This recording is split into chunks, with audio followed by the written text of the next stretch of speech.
You can start us off. All right, Lucas. So I'm so glad to be talking to you at last. I've been watching quite a few of your videos recently, and as I was watching them, this topic of death or mortality and immortality came to me.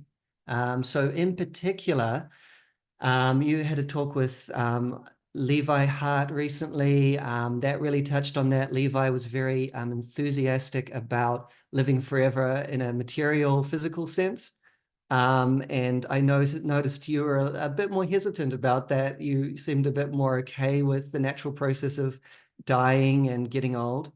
And then another thing that I saw was also just a little clip from your talk with Viveki about the fear of death. And I found that really interesting too, because Viveki, at least to me, is really on the one extreme of that sort of spectrum of accepting death versus hoping for immortality, where he really thinks that the thing to do is to accept it. And so I found that very interesting. And so I wanted to talk about that also because I'm not sure exactly where I stand in all this. And I'm interested in your perspective as well. You said a few things in your talk with Levi, I think, about the temporal versus the atemporal. Like, is eternal life eternal in time, or does it mean that you kind of step out of time? And I'm interested to hear a bit about that as well, because I guess I have trouble kind of understanding what that might mean exactly, and whether that's a different position than just living a finite lifespan. But we'll probably get to that later. I want to start out really concretely with just how do each of us relate to death, and how do each of us relate to the fact that our lives are finite? Um, so, so yeah, do you want to start us off and talk Sure. about sort of what that means to you? That's great. Thank you so much. I really enjoyed your thoughts and your comments, and you sent me a very thoughtful email about all of this. So I think that death is ultimately a good thing in the sense that I do feel that without death we would turn into,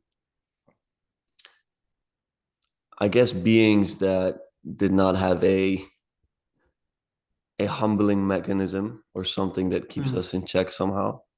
And I think it would very quickly turn into a God complex. So I don't want to go too far ahead in our thoughts about how we feel about it and how we feel about living forever, because I touched on that with Levi as well. But for me, death personally is a very bittersweet thing, but perhaps a necessary thing in the lives of human beings.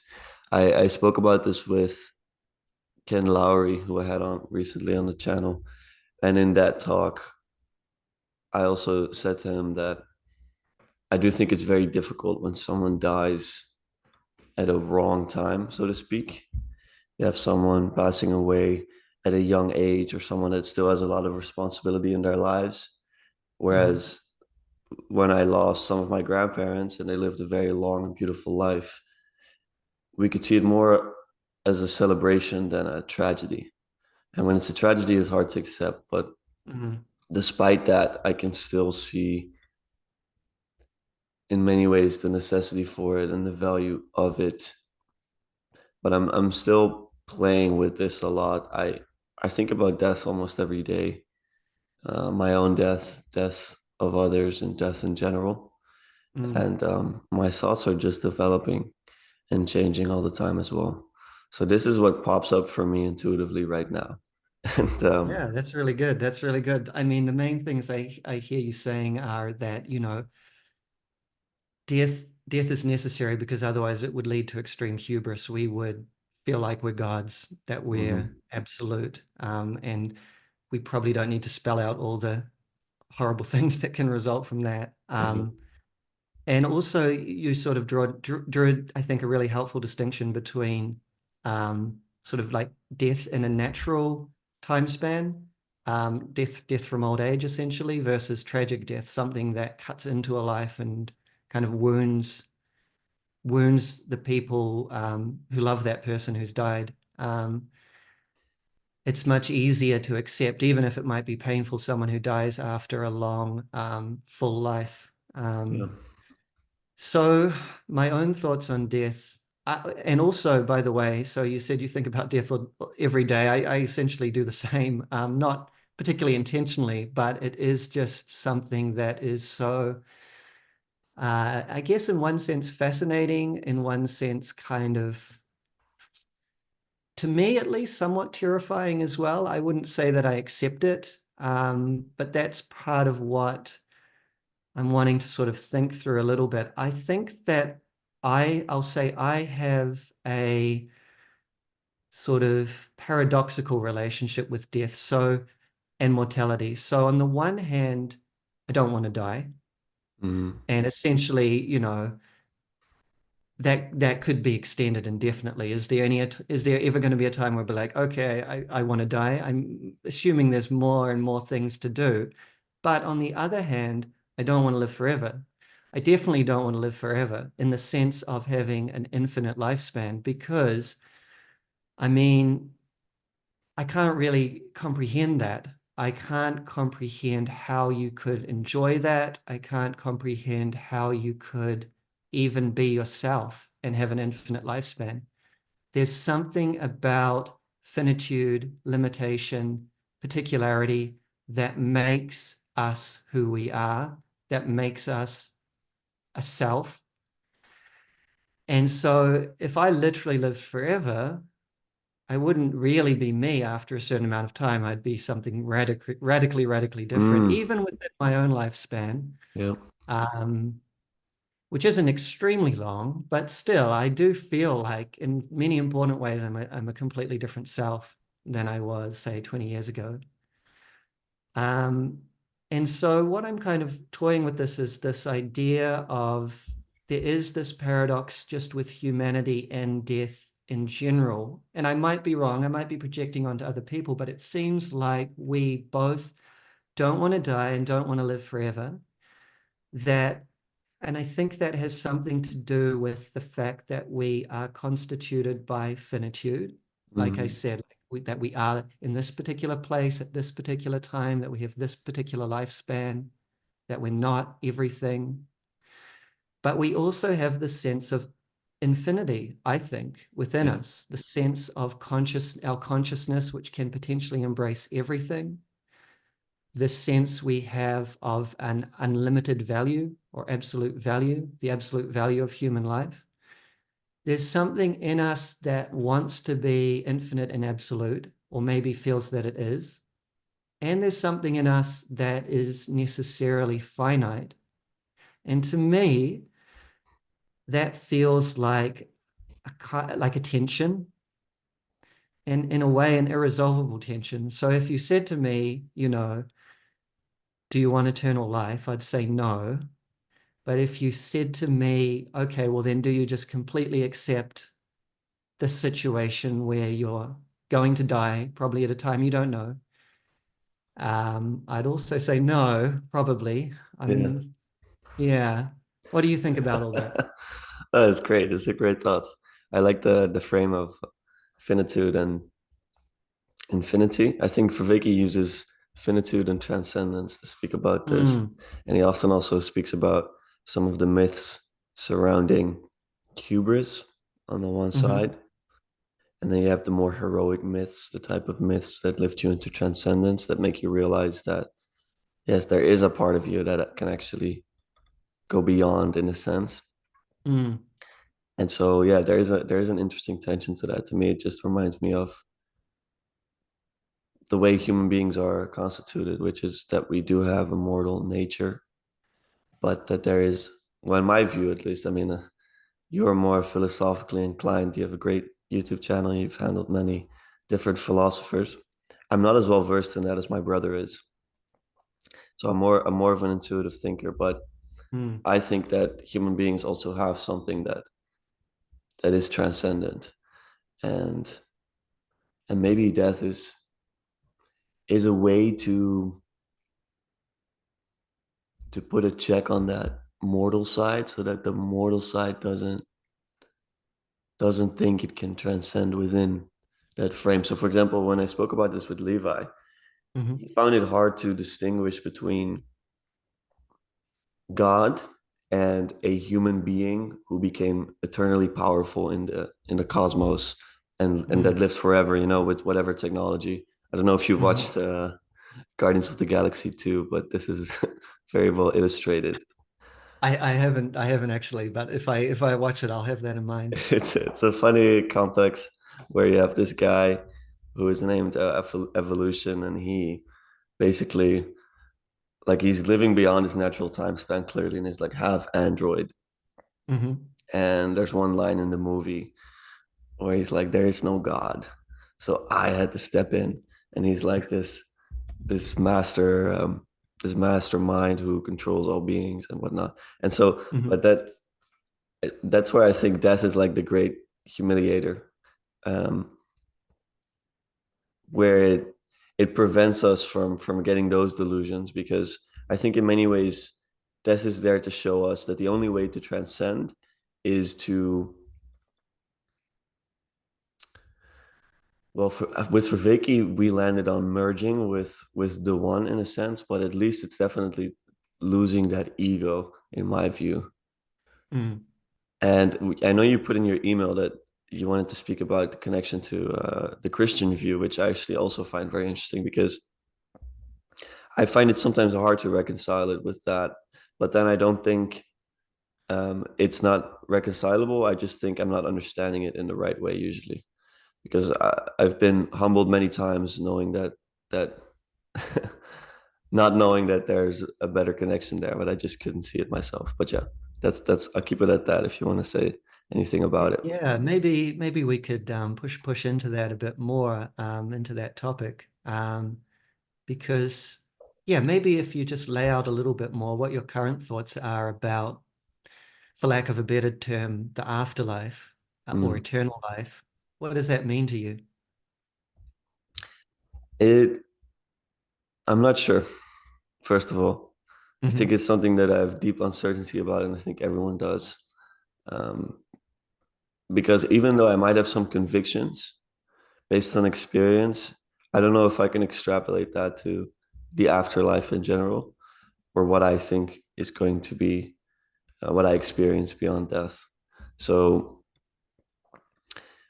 I've spoken a bit about on this channel about an experience I've had with ayahuasca, where I basically had a session of a couple of hours, Hmm. and that's pretty much what broke me out of my materialist worldview.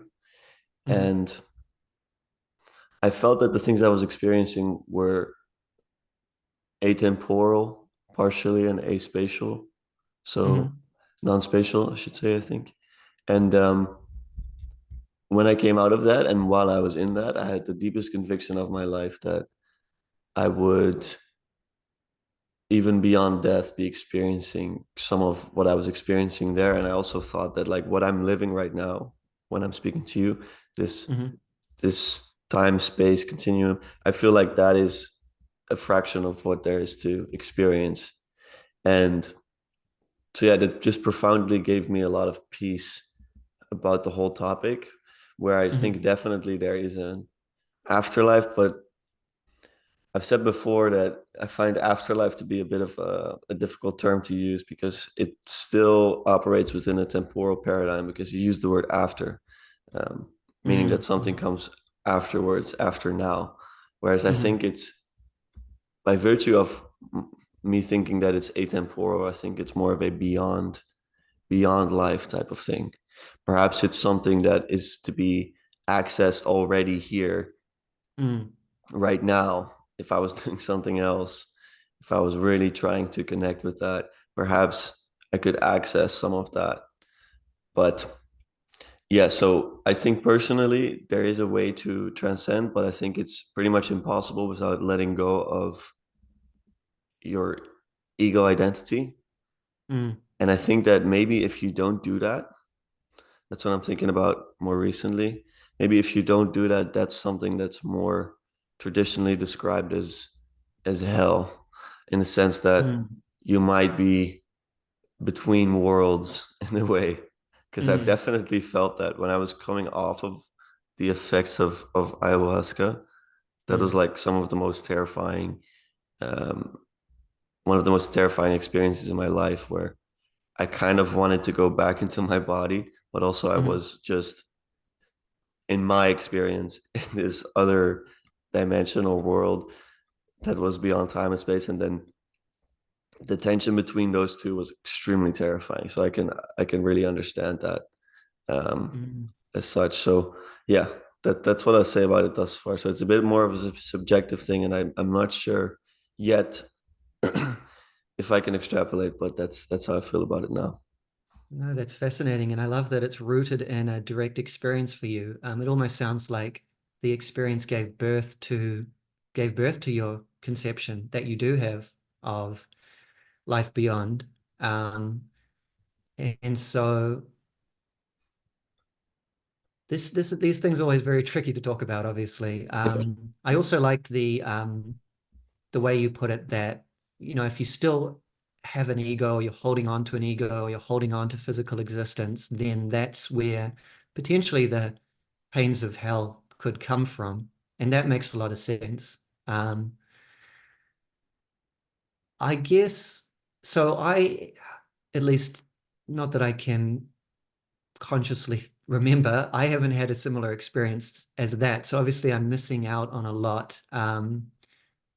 Of that context, I guess. But Mm.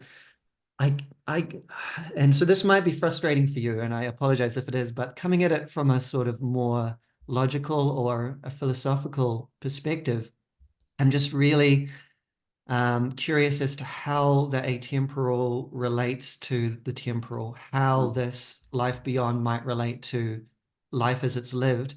And the reason I say that is because, for instance, when you're having that experience on ayahuasca, it, at least on some level, it's temporal. It's a progression of different phenomena that's occurring to you, and there's this center of awareness, presumably, which is you, that is, I won't quite say sequentially, but there's Yes, a yes, there's a progression, yeah, yeah, experiencing them. And to me, that seems to be bound up with life itself. And it seems to be bound up to, and that's why I struggle to understand how eternal life or life beyond could be atemporal or aspatial for that matter, because in a way you're kind of and maybe this doesn't fit your experience, but it seems you're kind of experiencing a different realm or a different, you know, not a physical space, but like a different reality, something like that. There's a yeah, spatiality to it, maybe.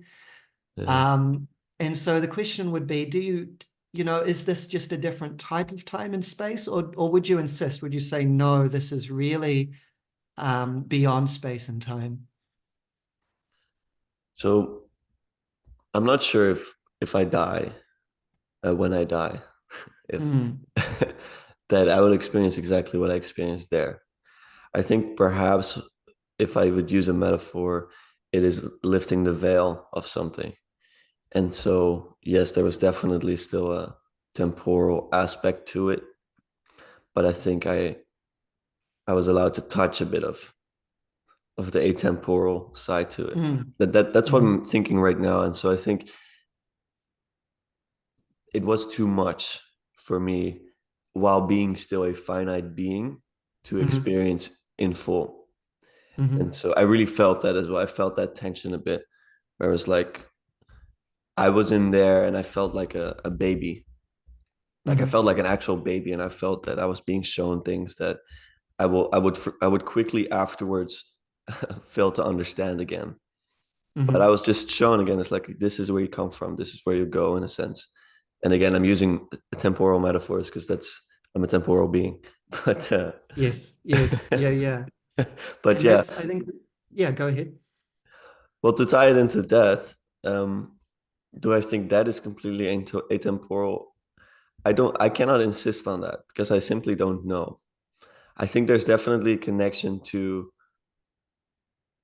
also our lived experience. So I think somehow death is tied into that. So I think there might be an element of that, but I think, Interstellar plays with this in such an interesting manner, where the beings that they're trying to communicate with, they understand time in a different way, or Mm. maybe time is like a lane you walk down on. I don't know. So I simply don't know, but it's fun to speculate about. you know, it's just in terms of philosophy, it's extremely difficult to talk about. And then if you want to get even more technical, it can get difficult. But I'm liking the questions. They're gearing me into a more productive direction. Well, what's interesting is that time itself, even time as we experience it, is itself in a way incomprehensible. Like you can't quite explain it.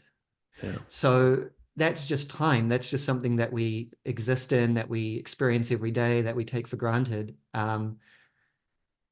And then we want to talk about the atemporal or eternity or something like that, or what's beyond time. So I can kind of see that logic has its limits, maybe, Mm, and that maybe there is a way of being outside of time.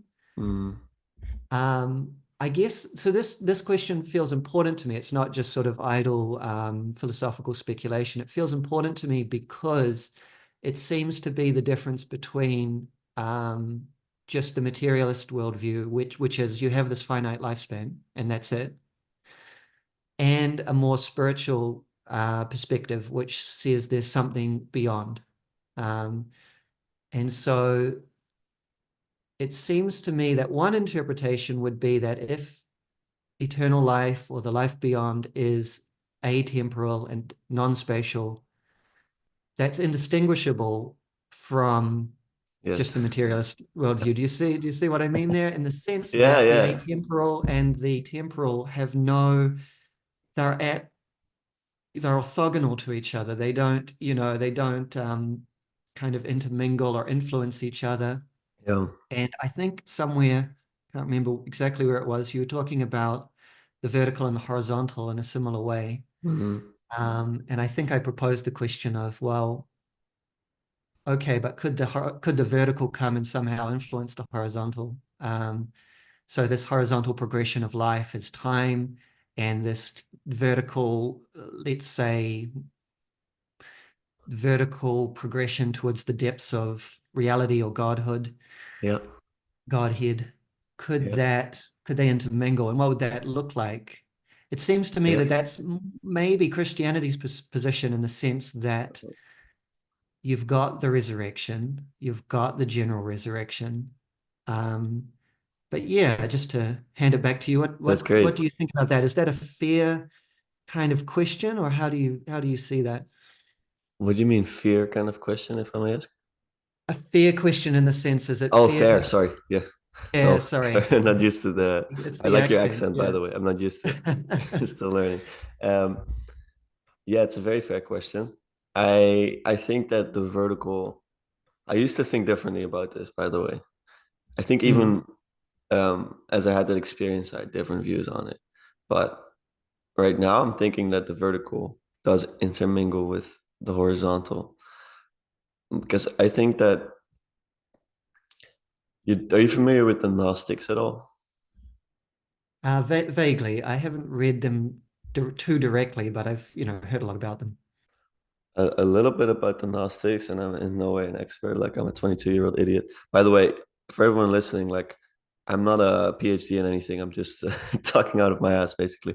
But um, but yeah, my father, he's a theologian, and he got promoted on a Gnostic text, a Christian Gnostic text, and I think a lot of the Gnostics, what they believe is that, well, the Gnostics, the term comes from gnosis, which means a kind of knowing, is that there is a kind of knowing to be obtained, and it's a knowing of something higher, a higher world, and the goal of this life here on earth is to be as connected as possible to that spiritual, yeah, I don't want to use the terms, but spiritual dimension or spiritual realm.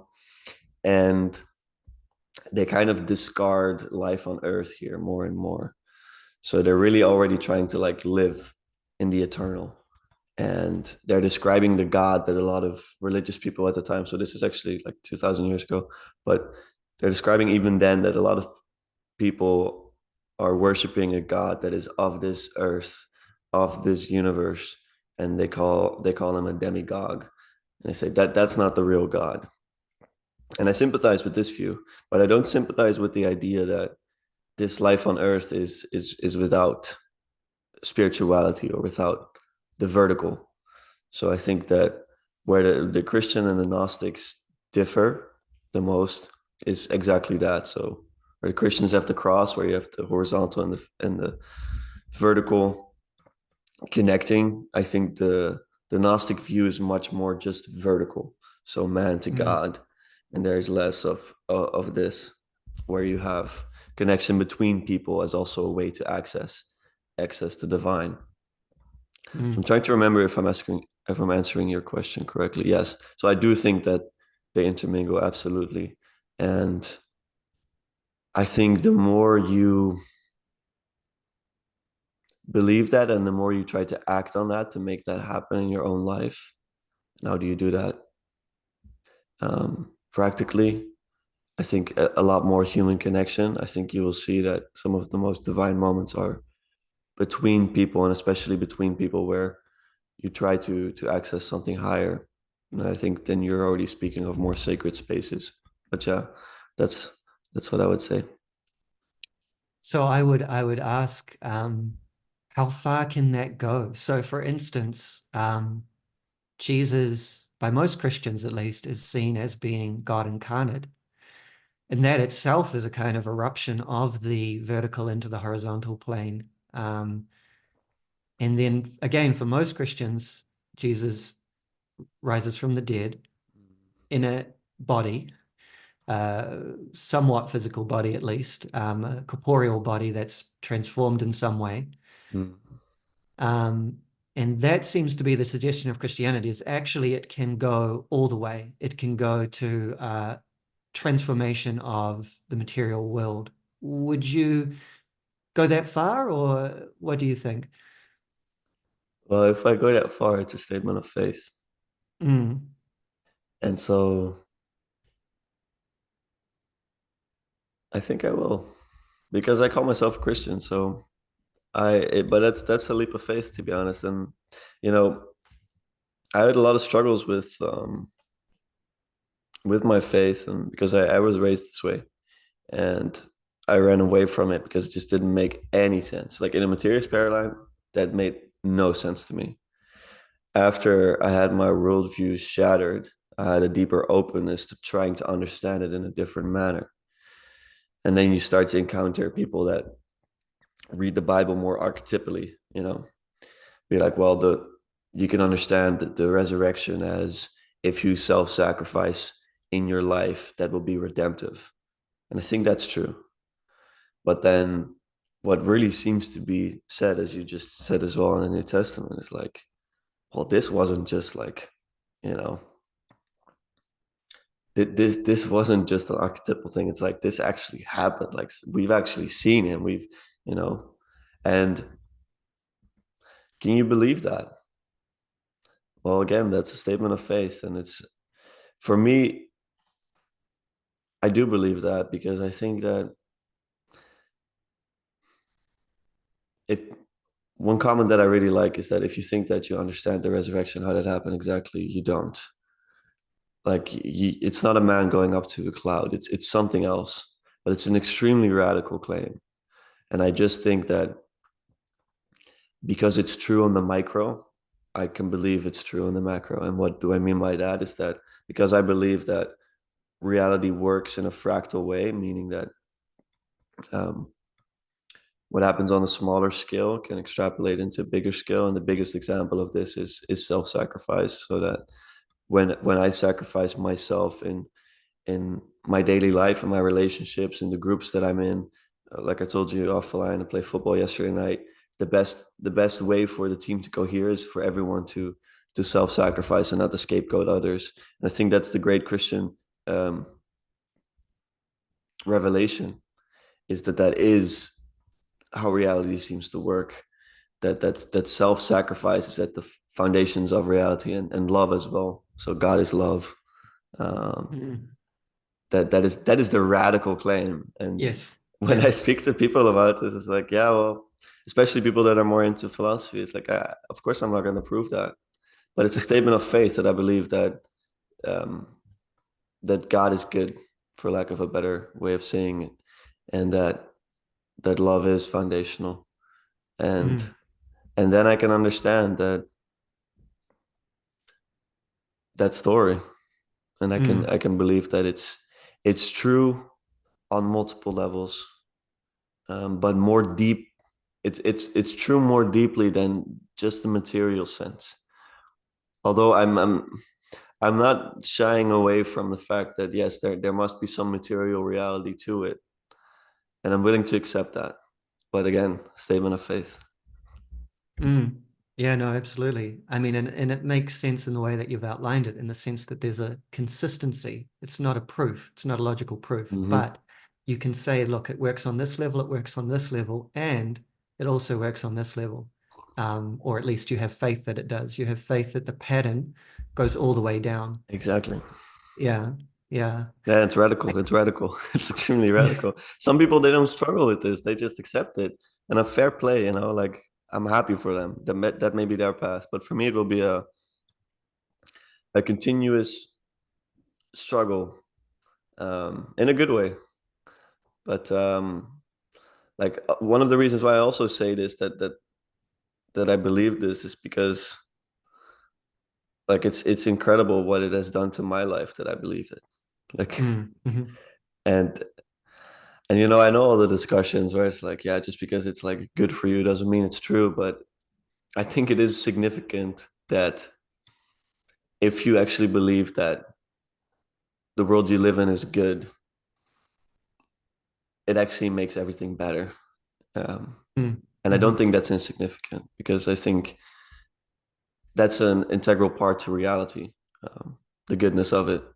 And if it gets better in your life, there must be good reason to. There must be some reality to it. So I've spoken about worldviews before. I think that a worldview of suspicion is much more shallow and superficial. And I think that tells us something about the reality of it. And this is also more radical. Like it's not obvious that life is good or life is evil based on on the empirical facts. But the statement of faith that I profess has allowed me to not only see reality in a more beautiful way, but to also make it more beautiful myself because I can believe it. And some of the best people I know are that way as well, and they're beautiful and on every level. So yeah. Yeah, yeah. And I guess coming from that perspective too, kind of maybe some of my questions aren't so important in the sense that you basically trust being, you trust God um, to do the best for you because God is love. And so the details of eternal life or the how is it possible or the that kind of stuff isn't so important. It's not Mm. something that you need to necessarily work out because you have that fundamental trust. Would that be fair to say? It's extremely fair to say, but it remains extremely intriguing and interesting. So for me, toying with philosophical questions is like it's like playing, Mm, And yeah. so it's not like for me it's existentially important to do, but I love doing it. Like I love having these conversations. I love just thinking about it with people, and usually we end up at the same thing where it's like, well, there's no way to prove it, and if there was, then it wouldn't be the same thing because just it's exactly because you can't prove it that it is so powerful. Um, Mm. because that means it's somehow beyond what we are able to understand. But I think philosophy is just so beautiful. Um, but yeah, it's like playing. So yes, yeah, yeah, I feel similarly. In that spirit of play, then, what about we've talked about Jesus' resurrection? What about the general resurrection? What about that belief that Christians have that everyone will be raised from the dead at the end of time?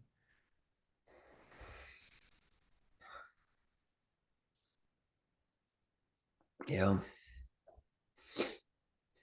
I think this is one of those where I'm still struggling with understanding it or how to understand it. Mm. When we say everyone, do we mean their like ego identifications? Do we mean, I don't know, that spark of them that is somehow divine? What I find interesting is that one of my favorite um, philosophers, I guess, he's also a mathematician and a physicist, Wolfgang Smith, Hmm. who is well into his 90s now. Um, he juxtaposes the Vedic view, so that's Eastern, that's where Hinduism comes from, and the Hmm. Christian view. Hmm. And he says that they're really just quite different. Where the Vedic view Hmm. is upon death, or even before that, you can merge with the one, Hmm. and that's a loss of self. It's a nirvanic option.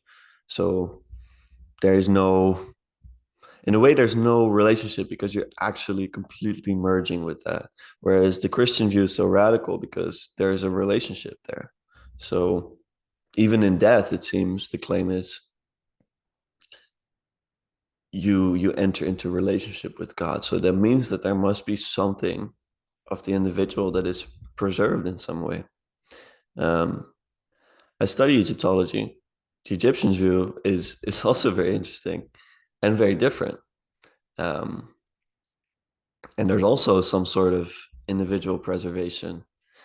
And then you have a bunch of people who lived also in antiquity, and they a lot of them seem to have very different views on it. But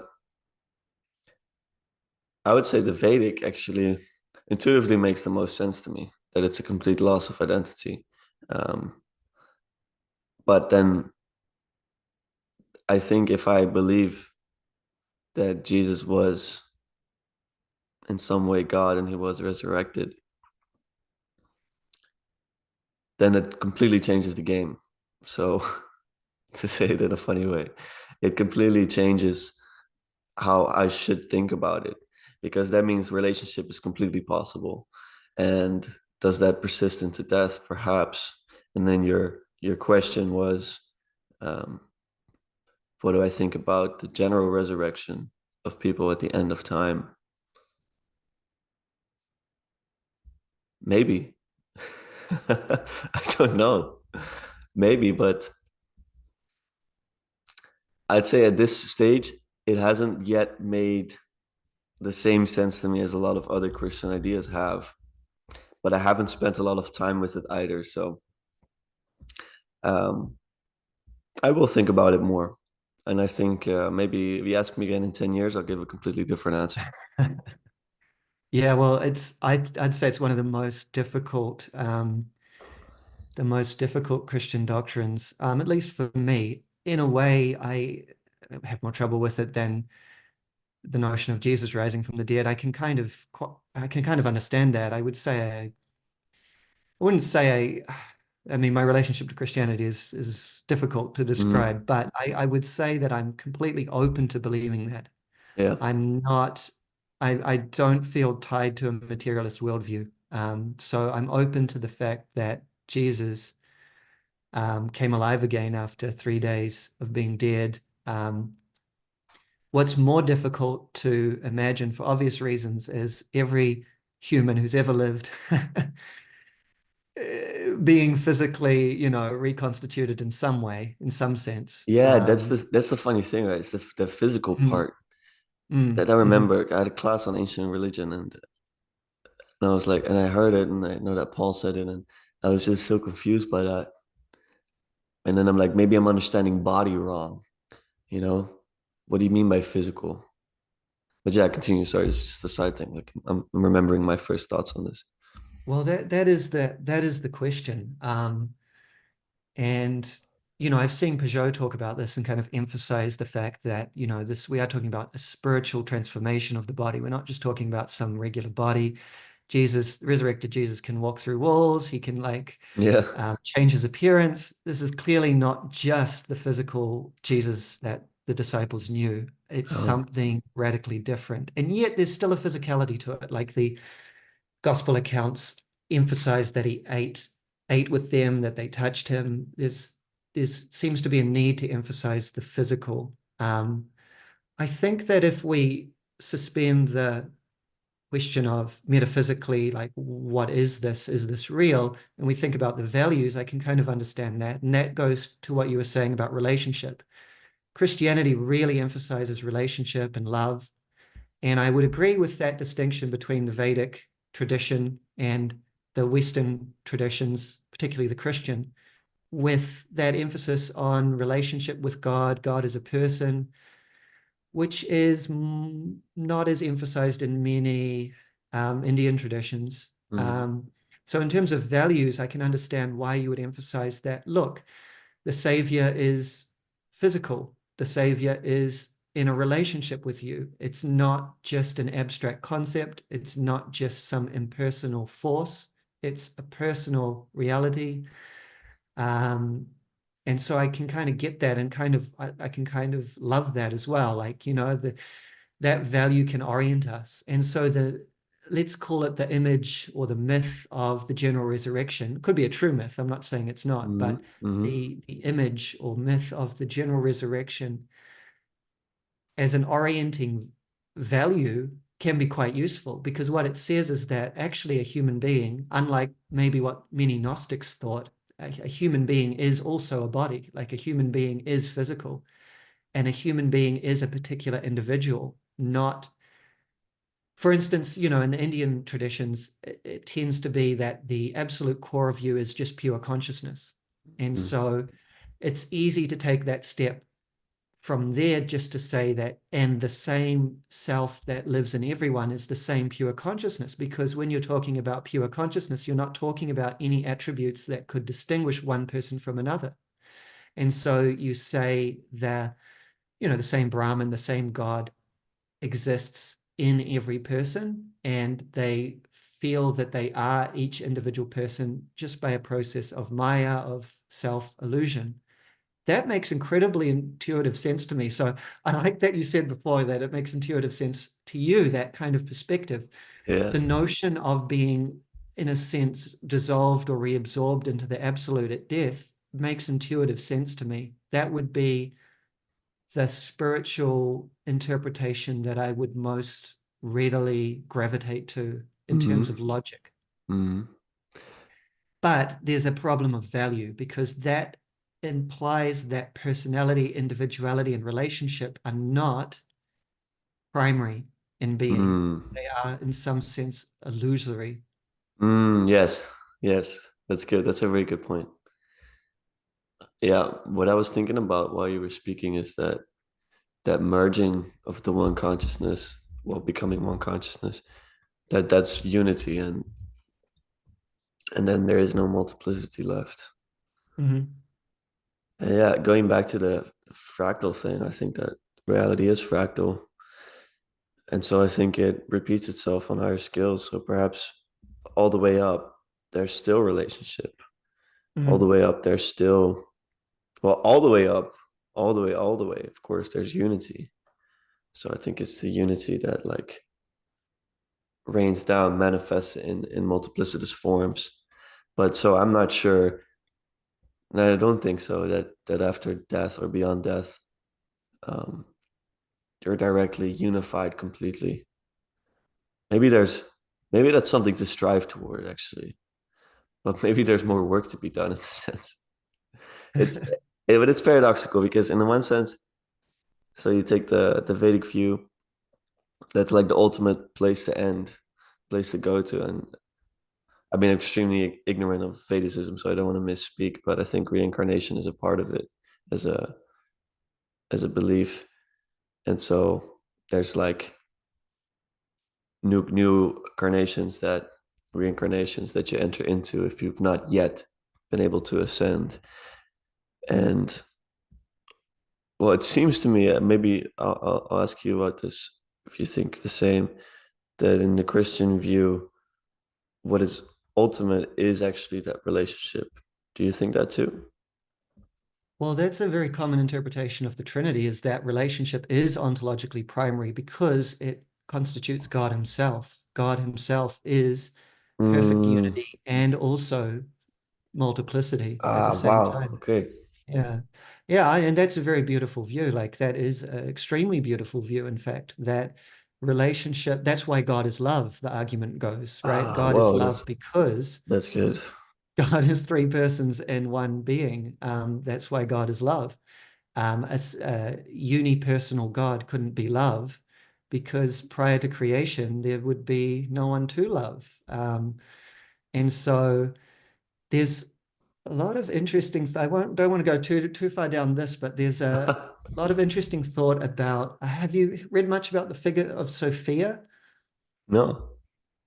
So she turns up in Gnostic texts sometimes, but I'm not sort of talking about that. There's also something called Sophiology, which is kind of on the borders of Orthodox Christianity. It's debated whether is truly Orthodox or not. It kind of sees creation as a personal being, Sophia. So in the book of, what is it, Proverbs, there's kind of these verses about wisdom, which is in Greek Sophia, being the first being created by God, kind of co-creating the world with God, God loving her, her loving him.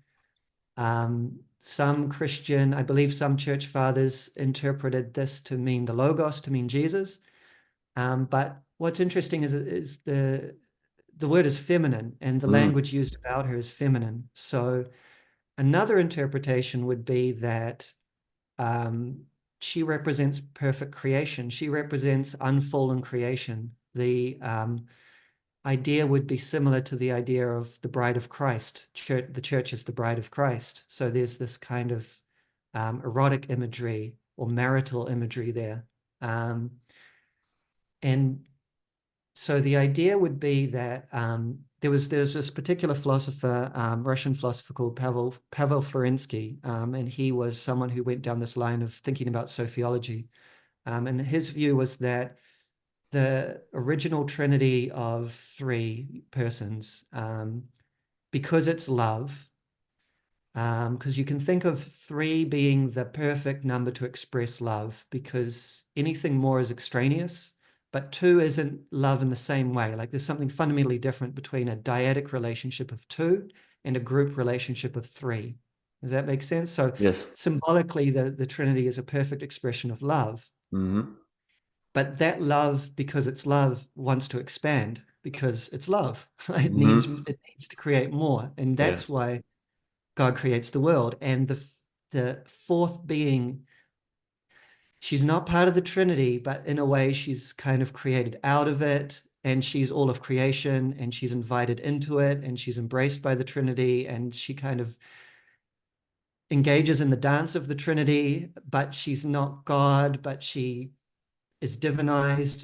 Do you kind of see where this is going? So this is just what came to my head when we were talking about this. And Yeah. and yeah, so I kind of like that idea, to be honest. Yeah, me too. This is opening a lot of doors for me.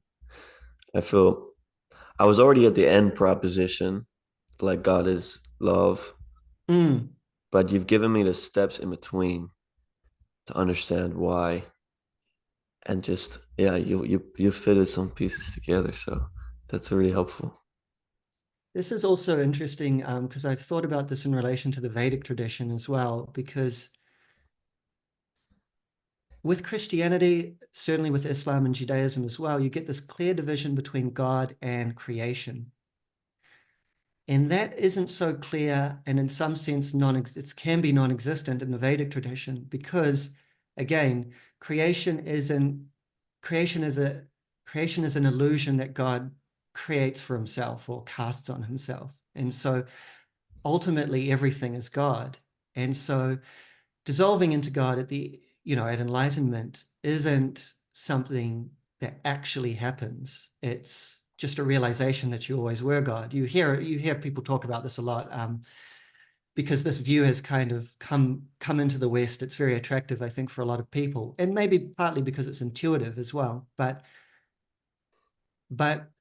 Christianity really emphasizes, well, Christianity and all the Western religions emphasize the division between creation and the creator. Christianity is a little more interesting because it insists on that division, but it also breaches that division at the same time, right? It says Yeah. it says it's not absolute when it comes to Christ, but for everyone else it is, but not when it comes to Christ. Funny you say that the Eastern view is interesting to a lot of Western people because it's more intuitive. Mm, Initially, I thought like, yeah, that's true, but then I thought like, I think it's actually because it's more analytical in a sense, you know? Like you don't have to mm, take any leaps to understand it in a mhm, sense. It just makes so much sense that yeah, everything is pure consciousness. Like it's a very easy, it's easy mhm. categorization of whereas like Yeah. what you're talking about the Christian view, it's very complicated actually. It's very complex. I think how I said before, I was at the end proposition without taking the other steps. It's like a Mhm, massive leap you're taking. And so in a way that requires a lot more um intuition, I think. But I don't know. That was mm. just a side thought. That was funny.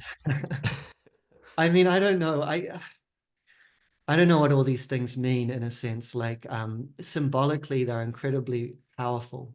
Just thinking about that image of the Trinity, of Sophia, all of this is very compelling, inspiring, Mm. interesting.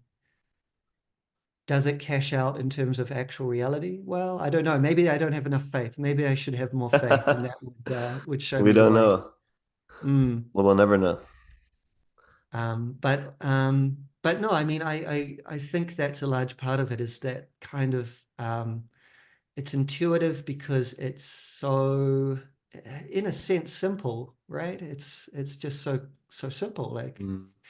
I think there's other reasons that are a little less innocent as well, why it's appealing for a lot of Westerners too. I think that at least the way I've experienced, and I used to really buy into it, Huh? is that it implies that responsibility isn't so important actually. It's not, the whole thing is not serious. I mean, and also I love Alan Watts, and I think he was brilliant, and I've got a lot from him. But there is this really strong thread of irresponsibility that runs through Watts, of just like it is in some sense a cosmic joke. It is a great play. It's not so serious, and so you can kind of just be a bit selfish, and you can sort of you know do whatever you want to. And I think that also appeals a lot to us. Because this stuff came during the hippie era, basically, and so it came with the same kind of hedonistic ideals. What's interesting though is that, of course, with a few exceptions, in India, it doesn't exist in this context at all. Like if you want to think about the identity of the self and God, you have to be fasting, you have to renounce all your material possessions, you can never have sex for the rest of your life. Like there's serious prohibitions and restrictions. Yeah, I think discipline. that when you add this philosophy into just a completely irresponsible and hedonistic culture, I'm sorry if I'm being too harsh here, No, but that's good. it can have some really bad effects. That's a good description of the 70s. It's excellent. Yeah. No, it's true. It's true. But that's what I'm saying. Like with psychedelics, you can come out of it with some kooky ideas. Um, you come back to your normal life and you think you're enlightened, and that's like we spoke a bit about my experience, but I think I really shouldn't um, put it at something higher because of the view I have that I think vertical and the horizontal is intermingled. If it wasn't, then what I would have is special knowledge, and I would in some way be superior to you. I'm not at all. I think the reason that I had that experience is that I had such an extremely hard mind that I needed that to break free, whereas you didn't. So I think that's one of the reasons why perhaps you haven't had something like that, or it hasn't pulled you as much as it did me. For me, it was like I had to do something like that. Like I needed Mm, desperately to be fed with mhm, some sort of transcendence because I was so deep into the finitude. mm. But yeah, a lot of people in the West they have an experience like that, or they're very attracted by the Eastern ideas, and they have that, and they think that they're somehow superior. And I I agree I with your wouldn't. view. I do think there's better ways and Yeah. worse ways of doing it. Um, but yeah, a lot of times it does go with that. And what you're saying is true, but the culture it was nested in was all about discipline. And I mean, in Hinduism as well, I think there's stages to life that are filled with responsibility. You know, you're Yes. you're learning a lot of things when you're younger. You find a partner, that's just all part of it. You have the children, you have um, more sober stage of your life, you have an extremely Yes. contemplative stage of your life, but it's filled with discipline and structure. You take the fun side of it and you're just cruising through your life, um yeah, without a lot of responsibility. But I don't need to hang on this thread too much. It's bad for me to criticize, as you may have inferred. Yes, yes. But I wouldn't downplay your experience as well. Like I think that I think psychedelic experiences can be incredibly important, and actually give us a glimpse of something. Like they Mm, that I think we need to be cautious, but I think that they also can give us a glimpse of a different way of being or a different way of knowing. And yeah, it would be akin to something like explaining the color blue to someone who only sees in monochrome. Like there's no way you could do it. Like it's impossible. They just have no conception of it until they experience it. yeah. And I suspect that this is a similar situation. So I wouldn't downplay it. At the same time, I think that we bring a lot to any experience that we have. Mm, Like it goes through our minds, like our brains. And so, you know, some people have proposed that as a explanation for why the different revelations all over the world, you know, people who do believe that all the revelations converge, that's why they're different. You know, Muhammad brought the mindset of a, you know, what was it, sixth or seventh century, you know, Arabian to that, and Jesus of you know, his time and place, and Lao Tzu of his time and place, etc., yeah. etc. But let's get back, because we've strayed a little bit. Let's get back into talking about mortality and immortality. Um, how to phrase this? So we've talked about transcendence a bit, which I think has been quite fruitful. I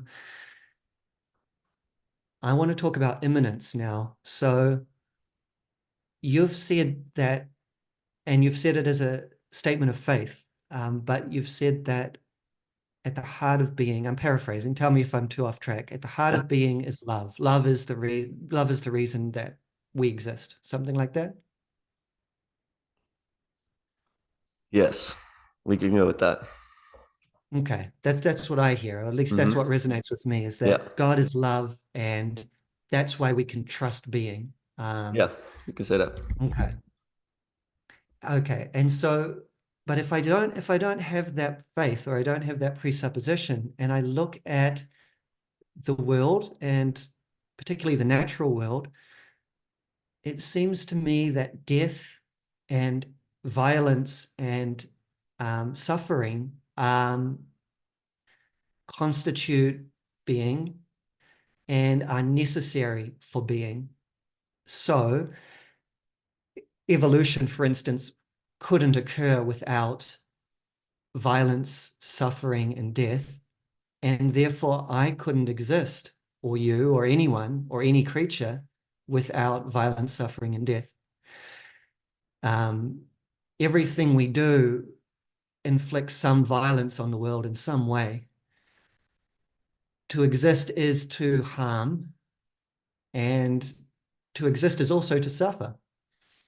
So I'm putting the kind of contrary view there. I think it's true in its own way, Hmm. but it might lead someone to say that is, you could, let's put it this way. You could take that as being something incredibly negative. You could say existence is therefore evil and I reject it.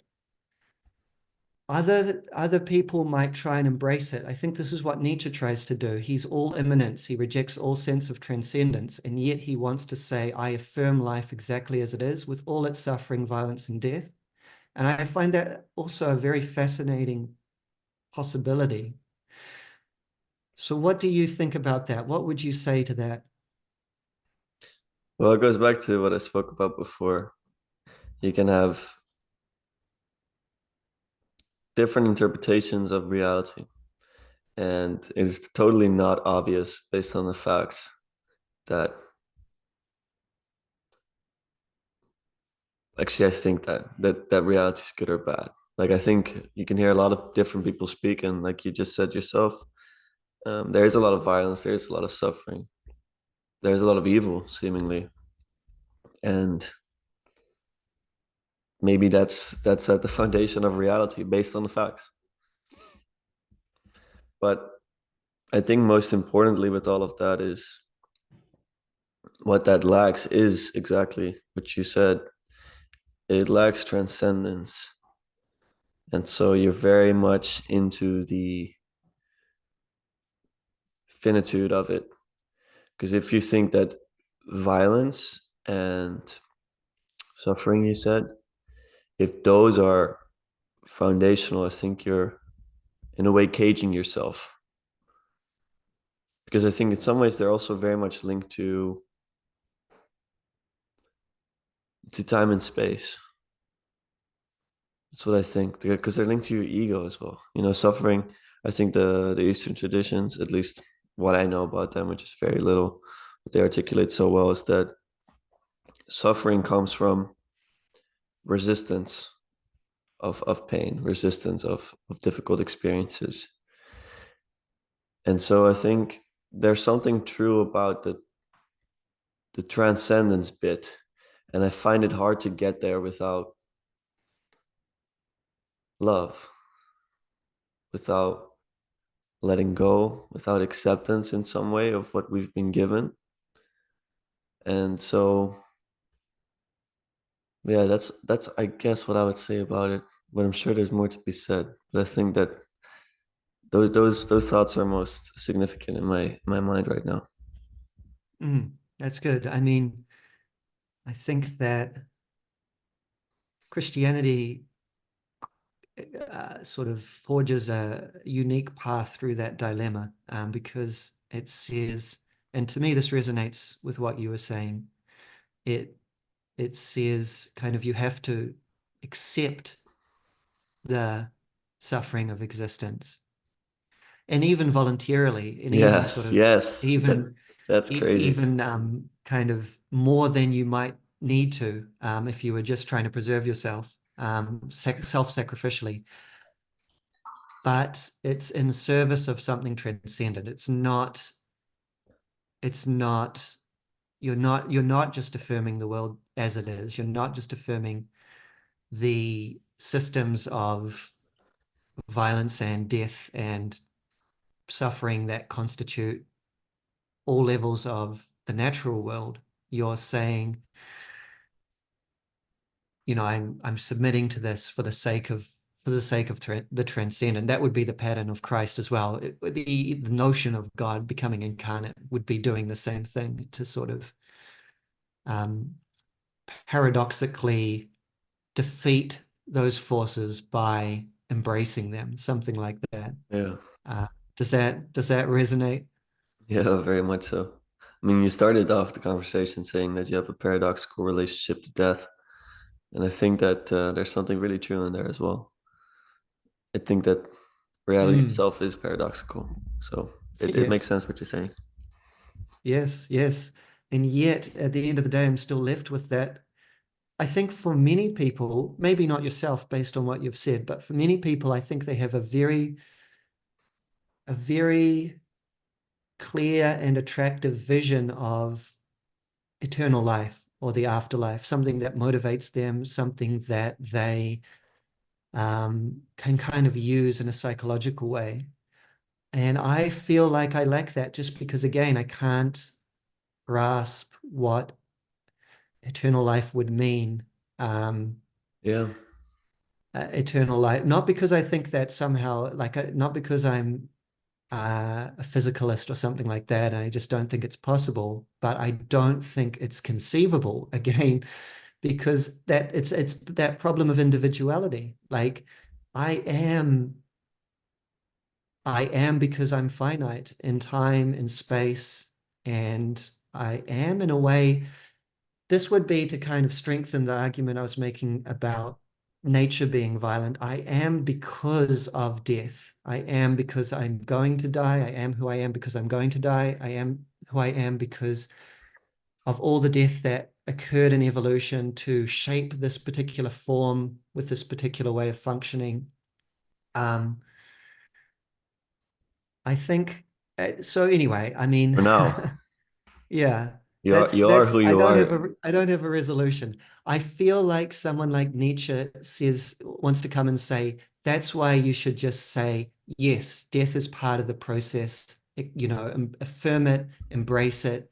Um, but then I'm also attracted to this Christian ideal of but the transcendent, the eternal, and so on. Yeah. And well, it's funny because on one side I would say you are who you are indeed because of death and because of all these things, violence, suffering. But well, actually, no, this would be both Christian and Vedic. You are also more because you're able to transcend that. You're able to Mhm. transcend your finitude. Yes. And so, yeah, you're more than that, definitely in potential. So I would find some courage in that notion. I do. Yes, I guess yeah, I guess you're right, because that's how I introduced it, was that there is a paradox, and that implies there's another side to the paradox, which Yeah, is the infinite, or exactly. that part of us that feels unlimited. Yeah. Mhm. Um, I think I think that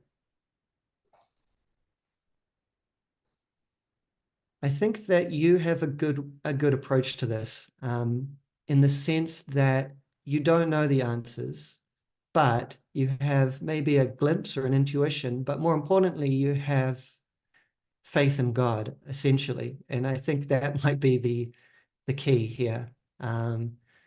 Because then maybe death is dissolution into God. Maybe it is eternal existence in a temporal sense. But whatever it is, it's good, right? Like it's not going to be bad. So Yeah, yeah, we can relax. exactly. No, it's I know a lot of people that they want to believe in God because they see like, but it would be amazing, give me so much peace. Mhm. Um, but they're not quite there yet because I think in a way it's that the finitude part is so understandable, like Mm. it's so articulable. It's so you so easily can categorize it and understand it, and so it's easier to identify with that. Mhm. I think that's part of our culture that, well, we have the left and the right hemispheres, roughly speaking. Of course, there's not a absolute nature to that, but I don't know if you've read McGilchrist. I have, yeah. I really like his model. Yeah, awesome. And his whole argument is that we've made the left hemisphere into a bit of a, I don't know, a tyrant, but at least the left hemisphere is more dominant than it used to be. Even in Mhm. history, you can try to Mhm. map that pretty well. And the left hemisphere is what is exactly tied to finitude. And so I think the reason that I'm able to have faith in God is because I've let my right hemisphere take the wheel, and Yes. I've let my intuition take charge. And that doesn't mean that I shy away from using my analytical ability. I think it's very useful, but it's in service of something else. Um, Yes. Yeah. yeah, The master emissary relationship has been exactly. rectified. It's the left hemisphere should be in service to the right, not vice versa. Yeah. Yeah. Yeah, that makes sense. I also wanted to touch on after all this talk about afterlife and transcendence, um, that question that you kind of discussed with Levi a little bit of life extension and that kind of thing, because it seems to me that you could take a Christian view, you could take a sort of Vivekian view of just accepting death as a part of existence, and neither of those would commit you to rejecting life extension. And what I mean by that is that it seems to me there's a very ambiguous line between, let's say, using a technology that effectively halts aging and doing what we currently do basically to extend people's lives, whether that's through direct medical interventions or just through general health interventions. How do we draw the line and say, look, this is too far, this is unnatural, this is not right? Why wouldn't we want to, knowing that we're going to die eventually, that we can't live forever physically, why would we not want to use life extension technology, cure aging if it was possible, and just live as long a life as we choose? What do you think? I think that life extension, if taken to its extreme, might be an exemplification of exactly what we just spoke about, this left hemispheric dominance. Because if you care about it that much, I think it might be a testament to either a paralyzing fear of death or a rejection of it. Um, Mm, mhm, that's mainly what I would say, just off the top of my head. And I think you make an incredible point, saying that. I mean, we're already doing a lot of this stuff. I'm doing it myself. I exercise in some ways because I want to live longer and I want to live a good quality life. But I think the most important thing is to put quality always over quantity. And mhm, so, in many ways, I will live for as long as I will live. But what I really care about is if I've lived a good life. And I think that's something that we might brush over a little bit too much when we speak about life extension, because I know a lot of people that are deep into that space, they don't focus as much on that. If anything, they sacrifice their entire personal life so that they can live mm. a bit longer. Like, let's say Yes, yeah, add 10, 20 years to it. To add 10 or 20 years to your life, it takes a lot of work and luck. And it goes at a cost of something. yeah. So am I against life extension? I mean, not really, but it's similar to a lot of things, like the same with gym culture. I mean, I'm deeply into it myself, but I try to not let it get into my personal life, and so I'm against it in the sense of, if we idolize that, we start to idolize this life on earth, and it's hard to live a life that's that dedicated to living forever, let's say, or living longer, Mm, where it doesn't make you lose something fundamental of yourself, and that is that intuitive sense, the transcendence. I don't think mm, it's entirely natural to try to extend it as far as humanly possible, because I think an extreme is always gonna go at a cost of something. mm. And the motivations are important, which is kind of what you pointed out too. Is this being driven by like a fear of death? Is this being driven like what's actually driving this, you know? Yeah, Because you could think of different scenarios. You could think of someone that's just terrified of death and they just don't want to die, and that becomes their entire life mission, which is like, well, it's a very reactive mission. Like, you're not, what are you using that extra time for? Like, what are you going to do with those extra 10 years? Probably just try and live 10 years longer. That doesn't yeah, seem very useful.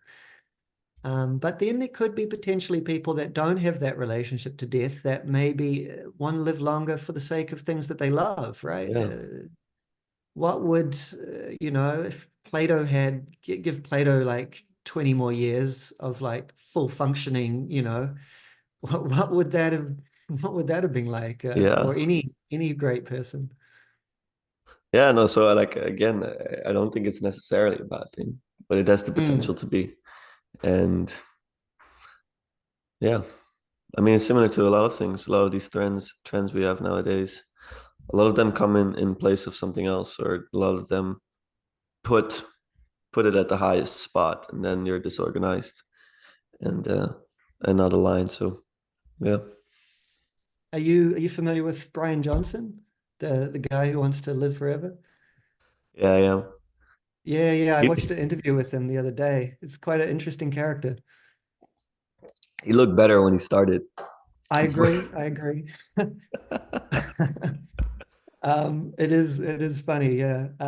But also like so, I was listening to this interview and I guess on one level I'm like, you're kind of devoting your entire life to this. This is like a consuming thing. And he wants to unite everyone in the world around this motto of don't die, which again is a very sort of interesting motto. It's a negative. It's don't Yeah. die. But what's the positive thing you're living for? Yes. Yeah, But at the no. same time, yeah, go ahead, go ahead. Well, he's one of those people that makes me I almost made a YouTube video about it. That's how much I'm bothered by it in a way. But I stopped myself. I was like, Lucas, this is not a good thing in your life. Stop shitting on these people. Because I saw like a post the other day and there's like they're all standing in a circle and the motto Yes, is don't die. And it's like, do you yes, know what you're worshiping right now? Like, this is yes. crazy.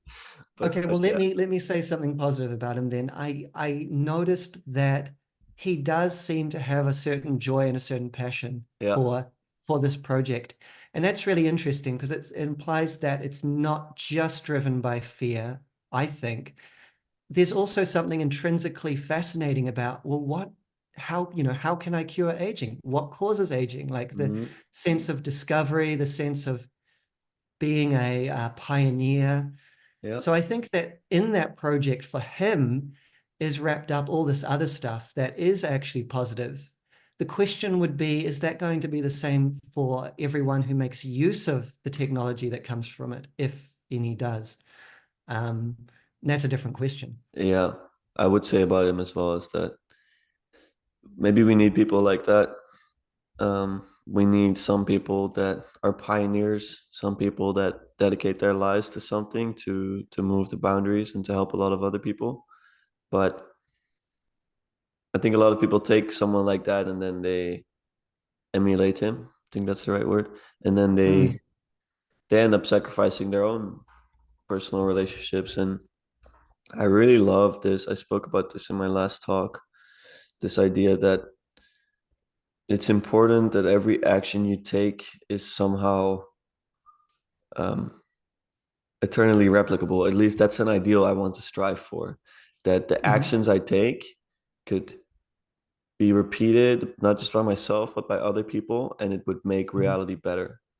And I mhm, think people that do live in that pioneering manner and that live in an unbalanced manner and that make gigantic discoveries because of it, their lives are not necessarily to be emulated because it takes a very mm, specific personality to do that.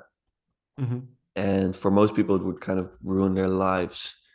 And I mean, Bryan Johnson himself, I think before this, he was more of like a workaholic. And I mm, think he's mhm, putting that extreme conscientiousness and attention from that mhm, thing into the other thing. Um, mhm. Whereas I think what would be most redemptive for him perhaps would be to just balance his life out. Yeah. But again, there is a spot for these people. There's a spot for athletes. There's a spot for artists. They they're on the margins for a reason, and they're Yes. there to discover something, and that's not bad. But at least if they don't take the center, because when they take the center, that's a problem. Yes, I agree. The problem comes more from emulation. I think potentially what Bryan Johnson is doing could be quite helpful. Who knows what he might discover in his sort of self experiments? Who knows? He Yeah, might somehow find a cure for Alzheimer's or something, like something really beneficial. exactly. Yeah, but the problem is emulation and people that want to Mm. be like that. I on this question, so would I use so okay, let me ask you just in a really straightforward way. Would you use that technology if it existed now and it was essentially free? Would you take up that opportunity to essentially live as long as you desired?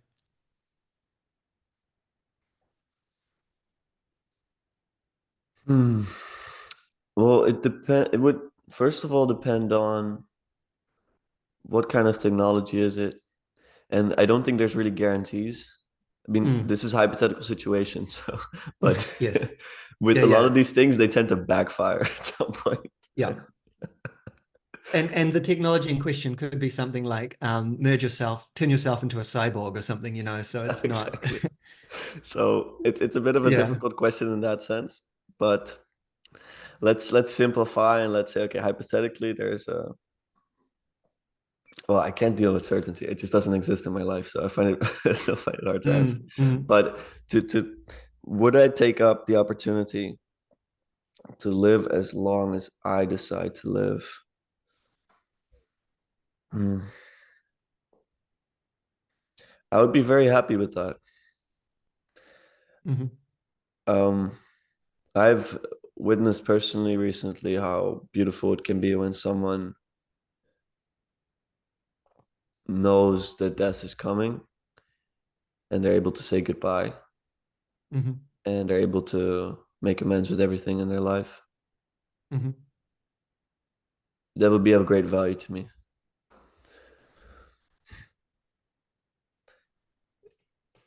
I'm afraid if I would have that much power that I would let a lower part of myself abuse it.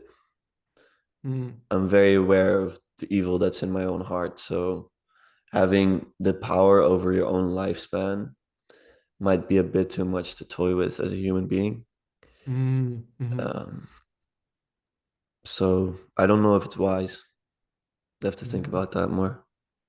But I think there's a beautiful side to it, which is the one I mentioned just now. Yes.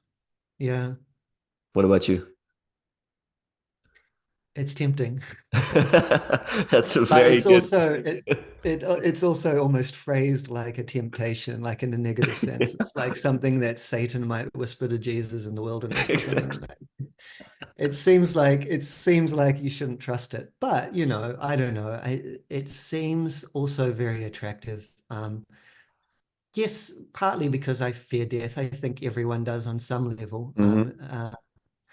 But also because I love life as well. So there's that too. It's not just negative. The idea of just even not necessarily life extension per se, but if the technology was essentially we'll get rid of aging, you're going to die at the same age, but you're going to remain your current age for the rest of your life.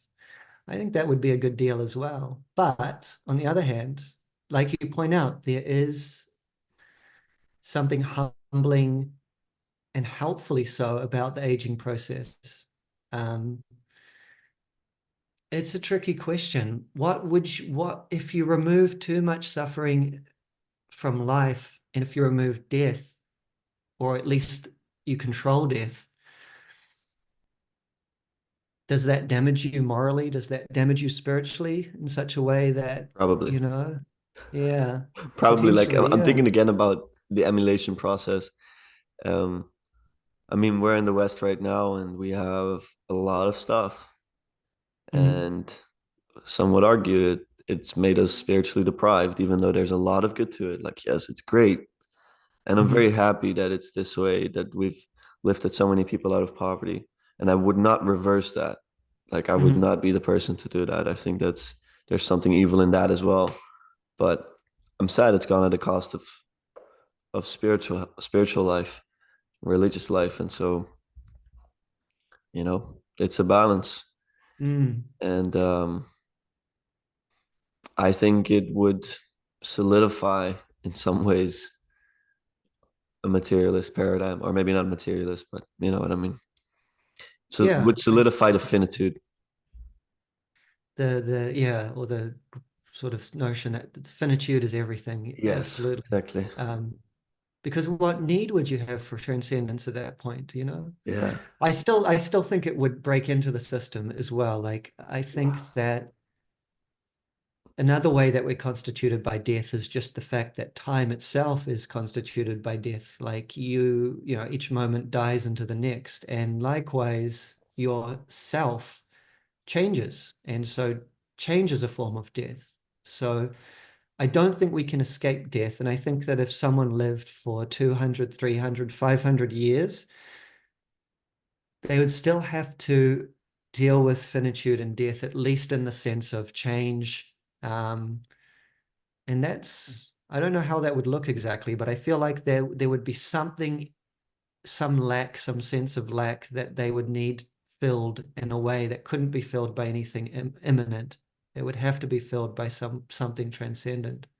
Um, in a way, this is a little bit Buddhist, like the notion of the Four Noble Truths of Buddhism, that life is suffering. I believe that's the first, life is suffering, but suffering being, unsatisfactoriness.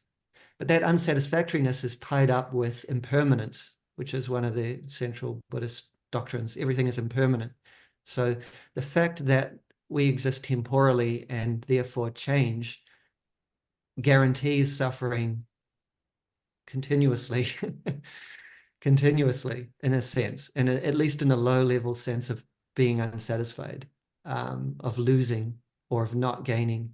Um, so I feel like if we embraced physical, let's say, indefinite lifespans, Hmm.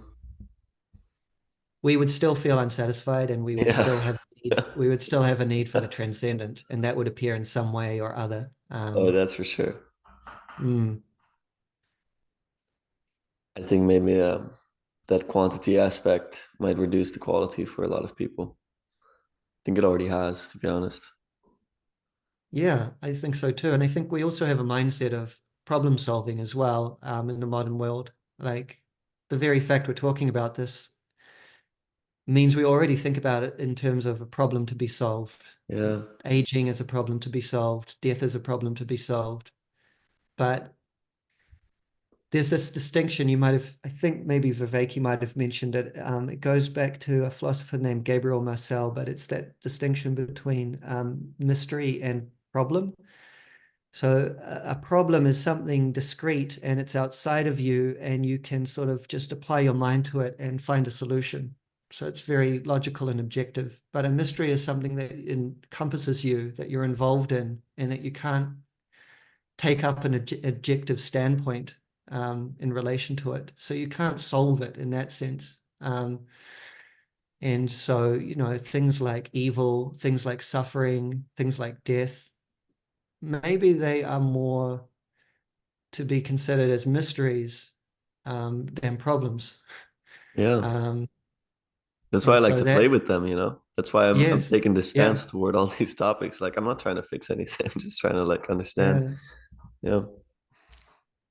yeah. And then the key is to take up a certain relationship toward them, Mm. rather than solve them. Yeah, because Because, mysteries, yeah, if you want to become intimate with mysteries, you got to just show up and let them unfold a bit to you, but you can't force them to do anything, I think. If I think about it, top of my head, they're not problems. So you need a mm, different approach, completely different approach. It's what I loved when I first got into meditation because it's like you're just trying to be there for it. You yes, know, you're not trying to solve anything. You're just yes. sitting there. And there's something so beautiful about that. That's what allowed me to slowly crawl back into my intuition. It's like, wow, there's such a power there. But it's kind of the opposite of power, but yeah. Yeah, no, absolutely. I haven't, I'm intellectually interested in meditation. I've never been particularly successful in it. I think it's just the way that my mind works, but I can relate to what you're saying because there are times where I'll have a very, like my mind will be, let's say, more disturbed, or it will be in this problem solving mode of just like trying to work something out, or it could be a problem in life, or it could be something more abstract. But there's that, and then there's the sense of just being open. So actually, before this talk, I went for a walk around my neighborhood, and I was more in the mode of just being open. And so I could just, I just loved everything that I saw. Like I was just open to every, thing. And again, this we've just moved, so the neighborhood's somewhat new. So there's this sense of newness about it, and this sense of Yes. discovery. But the sense of like, look at that bird, look at that tree, look at that color, um, just allowing them to be present. So I can kind of relate to what you're saying. There's a kind of mode we can get into of just being open and loving things for what they are. Mm. And then there's a mode of, and to be honest, this is probably maps on quite well to right hemisphere, left hemisphere, because the other mode is very much like, how do I solve this? How do I Yeah. impose my will on this? Yeah. And that tends to be not so enjoyable. No, exactly. And that's living forever. here. If you want to do that, you have to impose your will on it. And so I think you have to work with that opponent processing of finitude and transcendence to determine what is wise in the whole life extension process. Um, yeah, A thought just occurred to me about sort of that, like in the Lord's Prayer, thy will be done, and just that notion in general. It's certainly present throughout Judaism, Islam, Christianity, especially in Islam. But that notion of God's will and just saying to God, your will be done. Isn't it, it's I guess it's quite liberating in a way because it's sort of basically it's saying, I'm going to disengage my left hemisphere now. Like I'm not going to presume that I can solve this or that I should solve this or have the power, yeah, and just yeah. giving that up to the absolute. Yeah. I think it's wise sometimes. I mean, Vervege speaks about this, even though, Mm, well, he says he's a religious man, but he's not tied to any of the world legacy religions. But he says that people that are often in studies seem to be a bit wiser because I think they're able to give a lot of their problems to God, and they're very aware of their shortcomings in a good way sometimes. Also depends on the person, of course. But it also ties a bit into this idea of free will, where you don't want to decide over everything in your life at all times. Ideally, you would be guided by something higher. Like I would want to give my will up to God because for me, God is love as much as possible, so that all my actions are informed with love. I don't mhm. want to have to decide um, everything for myself because who am I? Like I'm complex. I'm filled with Yes. desires as well, and Yes. so Yeah. Yeah, absolutely. There is great wisdom in that, I think. I think it's a very difficult thing to do. Um, but that makes sense because we're it is very difficult. It we're is very difficult, egoistic as creatures. but that's the funny thing. We're speaking about all of this right now to us, and a lot of well, in a way, it is left hemispheric what we're doing. And so what I had with I don't know like this little corner. I don't know if your listeners will be familiar with the term, but it's basically just this idea of people that are interested in specific thinkers like Vervaeke and Peugeot and the Mhm. like. Is that it is very propositional actually, and that's why it's also so male dominated because men tend to Mhm. be a bit more analytical. And Mhm. so after I spent so much time in that sphere, I realized, okay, now I have to actually apply. So Mhm. now I'm doing a lot of embodied stuff, and now I'm working a Mhm. lot on building community here.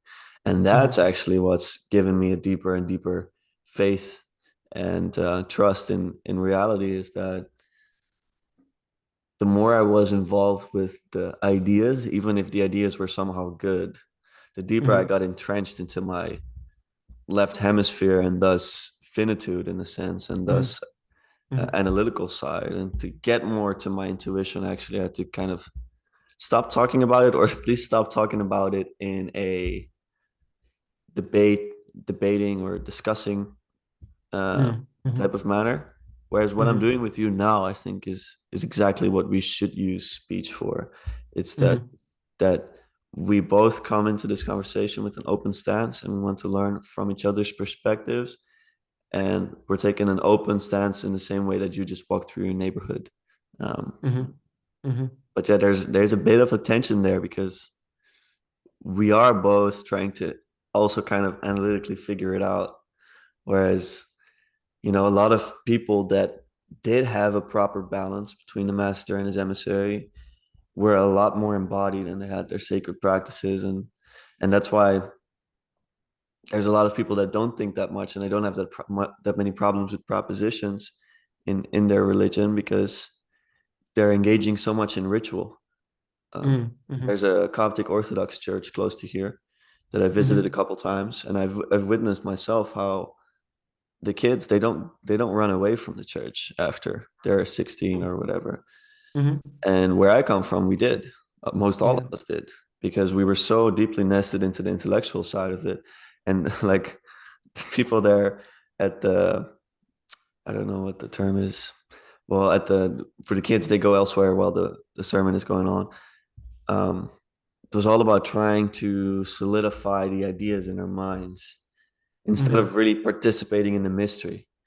And in Mm, that mm, Orthodox church, they're participating, like they're all singing, you know, hmm.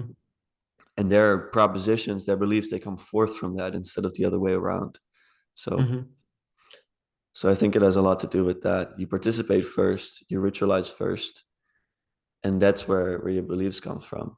And so that's why I'm currently talking about a bunch of, I mean, in many ways, philosophical topics, but I'm approaching it more from the experiences that I've had that have been fueled with mystery and intuition. And now I'm just trying Yes. to, verbalize a bit.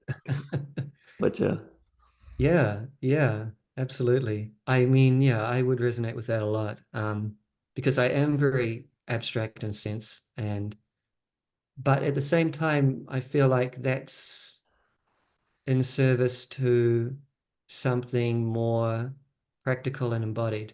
Um, And so that's why the kind of questions I'm wrestling with at the moment are more around, it's not sort of just in the abstract, like what happens after death, or is violence like ontologically basic or not, just for their own sake. The question is important to me because it determines how I live and how I experience the world and so on and so forth. And so um, that's kind of why I feel like these questions are really important. But to be fair, they're also fascinating in their own right as well. So it's like true. there is intrinsic value in abstract thinking. I actually that made me think of your interview with Kurt, where he said that mathematics grounds him. So I think that's maybe difficult for many people to relate to, but I could kind of see how that would work. Yeah. There is intrinsic value in that. But yeah, I mean, I think I've covered most of what I was interested in talking about. Was there anything else you wanted to touch on or any questions that you had? Let's think about it. We've spoken about death. Is there anything about death we haven't touched? Well, definitely a lot, but We've I sorted it out mostly, completely. sorry. Yeah. I was just joking. We've sussed it out completely. It's we've got no more problems. No, I was gonna say that I've mostly really enjoyed this talk. I think you take a really good stance, and you seem to be very strong analytically, but you do show that you put it in service of something higher. Your transcendence is clear, and you're taking an open stance, which I think is the best in conversation. Mm. Um, yeah, it's funny because you listen to my Levi Hart interview. Those talks that I've had with him have been some of the funniest and most challenging I've had, because in many ways he's kind of the opposite. Um, Yes, I noticed. Yeah. and that's okay because it's entertaining, and I think it's important that I speak to people that think like that. But it's funny that you you wrestled your way through that talk. It's funny. Um, Well, I think it was a wonderful talk, and I think that if there was some tension there, it wasn't extremely evident because it seemed to go quite smoothly. Like there yeah, yeah, was yeah. no, you can kind of see when there's a breakdown in communication or something like that, but there was none of that. I think it's credit to you that you could do that so well. I am very used to speaking to people like Levi offline Mhm. because most everyone in Mhm. my environment thinks like that in many ways. At least a lot of the guys do because that's been so solidified. So for me, it's mostly just entertaining. Like I try to make it into a fun thing for myself, but I know a lot of people listening don't like that. Didn't like those talks as much. But thank you for that, and I'm really grateful for the opportunity for you reaching out, you being so careful in a sense, and careful I mean that in a sense that you take care into the conversation, not that you're watching your words and like walking on eggshells, but that you really bring care and that you also prepare it very well. I was very happy with the questions and with your answers as well. So I'm excited to listen back to this. I always like to do that. Yeah, this was wonderful. So thank you for that. And definitely sort of I feel quite fruitful, made me think about a lot. I think the things that took from this are the importance of intuition. And I think that you're very lucky to have had that experience that you did. That gave you a glimpse of, I think it did give you a glimpse of something. And I think that's something to be treasured, whilst also with all the usual disclaimers of, don't make it too absolute or maybe an interpretation of something. But at the same time, I think that it is important. I was reflecting on this earlier in a way, like I talked about, someone who's never seen color. How would you explain color or get them to even conceive of color? I think there's another way we can think about this that might be more relatable. Like, I think if you're in a particular mood, let's say you're depressed, it seems almost inconceivable how or why you could be joyful. Like, it just doesn't register. Yeah. And so, and then, maybe a few days later, you're joyful and you're like, how could I ever have been depressed? And I think Yeah. that's somewhat analogous. And there's maybe a way where here I am sitting in my human condition, thinking, how is eternal life possible? Or even how can I really believe in God? But there's also a possible state of mind or a reality that's completely possible, that is just beyond my grasp because I'm trying to grasp it with the left hemisphere and Yeah. I don't have an intuitive connection or contact with it. So I mean, that's one thought that I brought from this. So Yeah.